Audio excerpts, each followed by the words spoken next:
Oi! Hoje, hoje eu vou contar para vocês uma história. Não, eu vou recontar uma história. Eu vou recontar uma história, mas não é uma história de beleza. É uma história de tristeza, de guerra. Guerra até hoje. A história das grandes navegações. Não é essa não. É a história das grandes invasões. Pra gente começar a nossa história, primeiro a gente tem que voltar muitos anos atrás. Lá e querendo ou não, em Portugal. Mais precisamente no porto de Lisboa, em Portugal. A nossa história começa diferente do que muitos acreditam. Um dia frio, um dia chuvoso. Um dia onde as águas do mar estavam tão agitadas, mas tão turbulentas, que todos os marinheiros, eles estavam com medo. Eles estavam tremendo.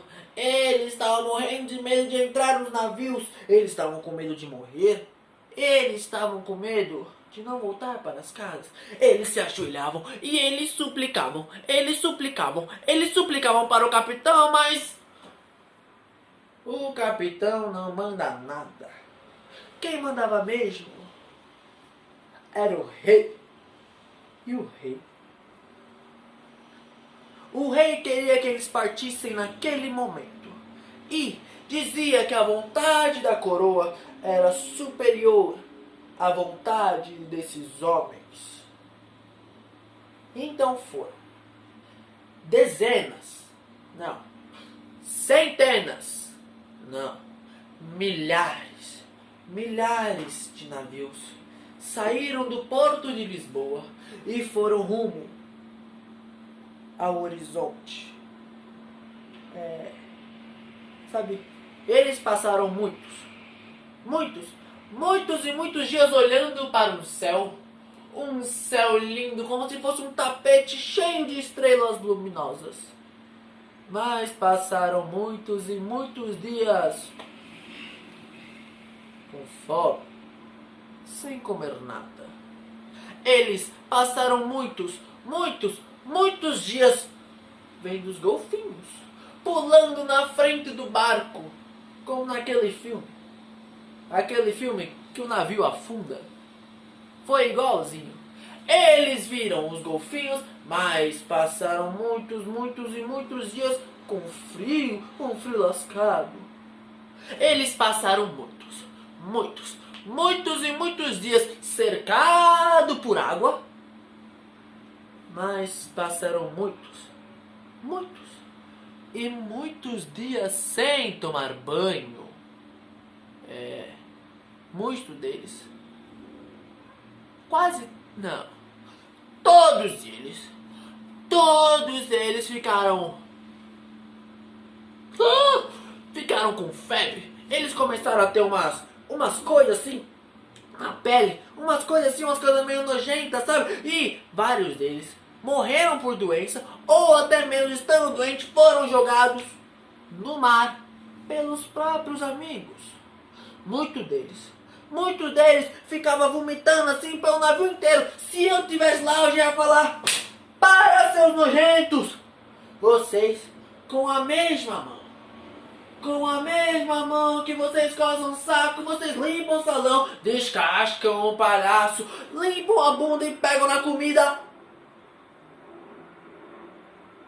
E passam a noite toda reclamando de dor de barriga e falando que o balanço do mar está enjoando vocês.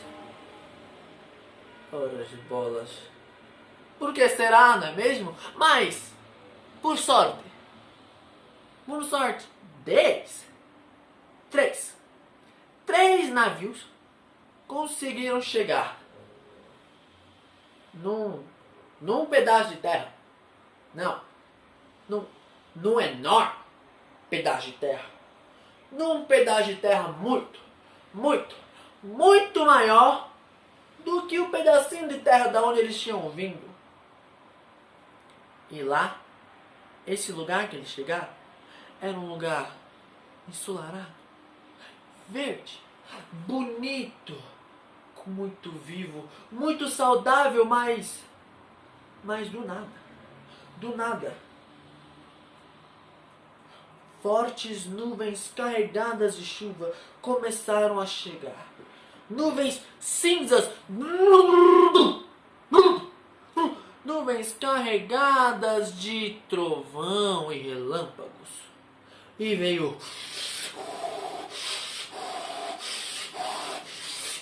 acompanhado de um forte vendaval.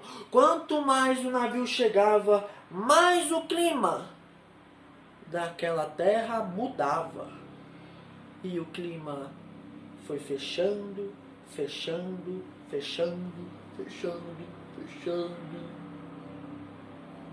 Os portugueses, quando eles chegaram naquele pedaço de terra, a primeira coisa que fizeram quando desceram e pisaram naquele chão de uma areia tão fofinha, tão gostosa, pisaram ali, olharam para tudo aquilo e... Ai, que bom que chegou. Eu tô enjoado. E desmaiaram. A primeira coisa que os portugueses fizeram quando chegaram no Brasil foi desmaiar. Aqui, nesta terra, já existia várias pessoas que já moravam aqui. Centenas. Não. Milhões. Não.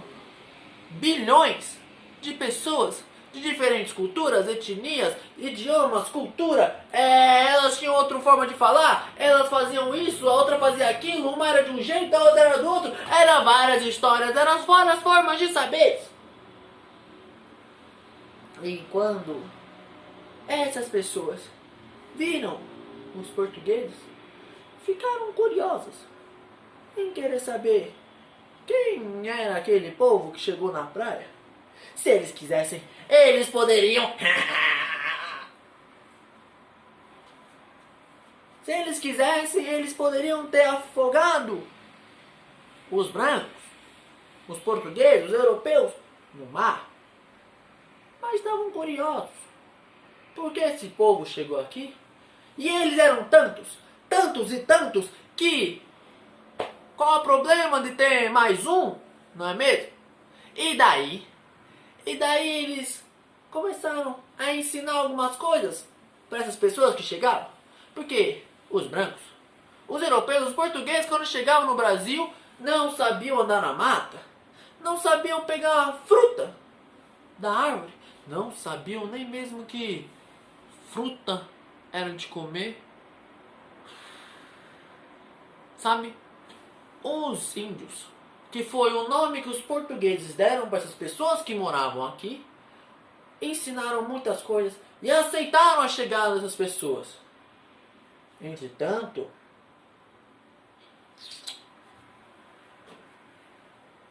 os portugueses,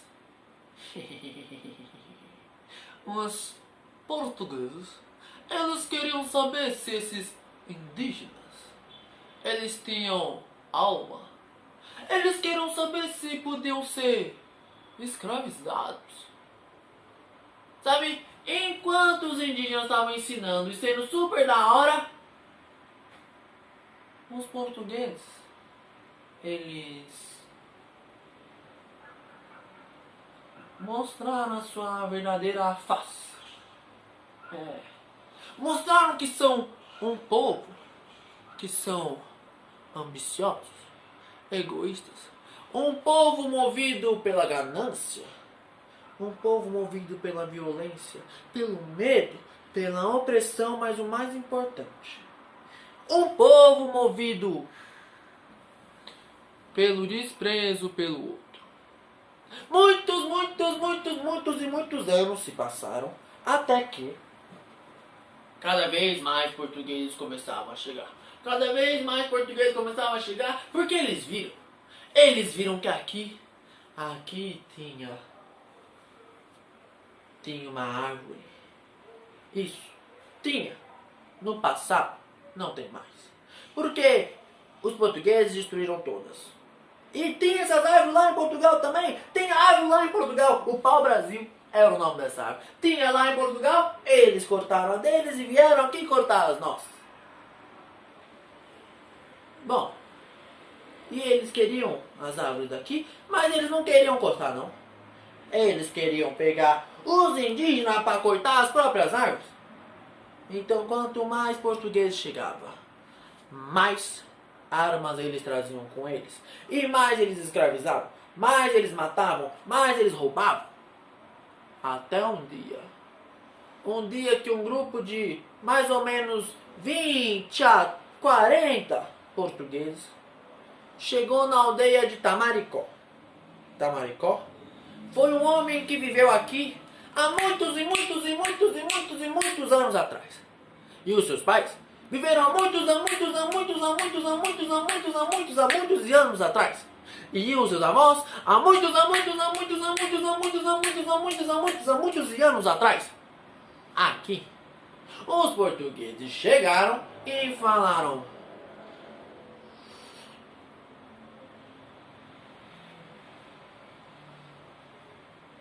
você vai cortar árvore pra gente. E vai ser bem recompensado. E se você cortar a árvore pra gente, a gente não destrói a sua aldeia. Bom, vendo essa proposta, Tamaricó fez.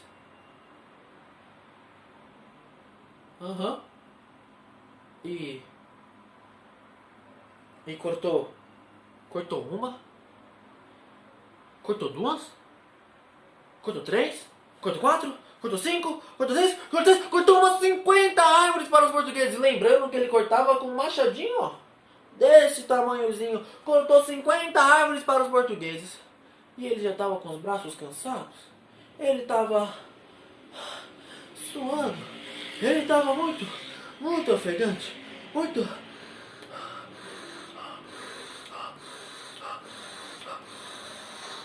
Muito ofegante. Então pensou: eu vou lá pedir um copo d'água para os portugueses, mas foi interrompido. Foi interrompido por Yúdia. Yúdia era uma mulher indígena que viveu aqui há muitos anos atrás. E ela disse para ele: Tamaricó, não demonstre fraqueza. Não peça um copo d'água, porque senão eles vão... Bom, Tamaricó então não foi pedir um copo d'água. Yúdia, ela era conhecida por bolar vários planos e estratégias para outros indígenas, amigos, parentes, fugirem dos europeus. Yúdia, ela foi laçada e casada com um dos portugueses. Mas ela dizia: melhor eu casada com ele, conseguindo fazer planos para vocês fugirem, do que vocês mortos. Ela nunca bolou um plano para ela fugir. Bom, e ela disse para Tamaricó: espere uma noite. Espere uma noite, que eu tenho um plano para você. Bom, Tamaricó aceitou também. Tamaricó aceitou e ficou mais uma noite. Quando chegou nessa noite, Yúdia estava fazendo a janta dos portugueses que não faziam a própria comida. Estava fazendo a janta dos portugueses e pegou a carne, colocou numa vasilha e entregou para Tamaricó e disse: leve, essa viagem de volta para sua aldeia será muito longa. Você precisa da carne. Ele aceitou escondeu a carne. E Yudia demorou muito para terminar a janta. E cada vez mais os portugueses estavam com fome. Eles estavam amarelos de fome. Eles estavam verdes de fome. Eles estavam roxos de fome. Eles estavam quase mortos de fome. Quando Yudia foi levar a janta para eles, os portugueses já foram lá comendo. E quando eles...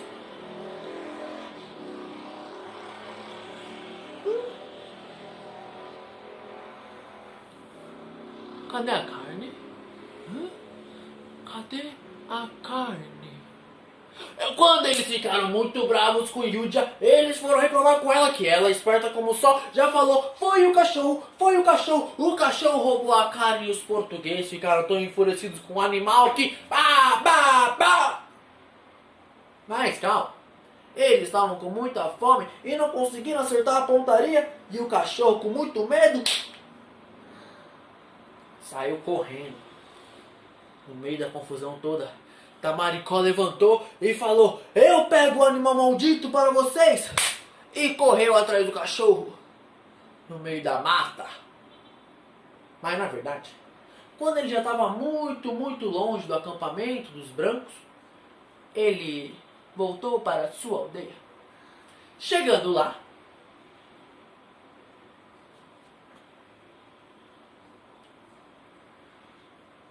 ele viu que muitos dos seus amigos tinham morrido. Mas não pelas mãos ou pelas armas dos portugueses. Eles tinham morrido por doença. Por doença que veio do mar. Que veio da onde os olhos não conseguiam enxergar. Tamaricó juntou toda a sua aldeia. Olhou para todos e disse: hoje nós vamos nos mudar. Mas primeiro, nós vamos até o acampamento dos portugueses que me forçaram a trabalhar e vamos resgatar Yudia. Vamos matar todos eles e depois vamos fugir para o interior da mata. Os portugueses, eles não tomam banho, eles fedem, eles têm o cheiro da morte, eles caminham com a morte.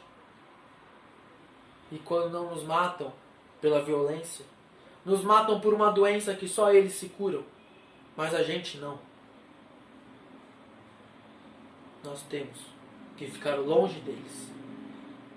Todo mundo, até o bebezinho aceitou o que Tamaricó falou. E a aldeia inteira foi até o acampamento dos portugueses. Mataram todos os homens e queimaram o acampamento inteiro. Todo mundo aceitou a proposta e foi no acampamento dos portugueses. Queimou o acampamento e mataram todos os homens. Todos da aldeia de Tamaricó aceitaram a ideia de Tamaricó e foram até o acampamento dos portugueses, mataram todos os portugueses e queimaram o acampamento deles. Yudia se viu livre no casamento que ela tinha e, com certeza, correu com os outros para a floresta. Bom, quem me contou essa história? Não vou contar. Não, mentira. Quem me contou essa história? Não quis me contar o que aconteceu com a aldeia de Tamaricó. Quem? Quem me contou essa história? Não quis me dizer nenhuma outra história. Quem me contou essa história? Bom, não quis me contar o que aconteceu com aquela terra. Quem me contou essa história?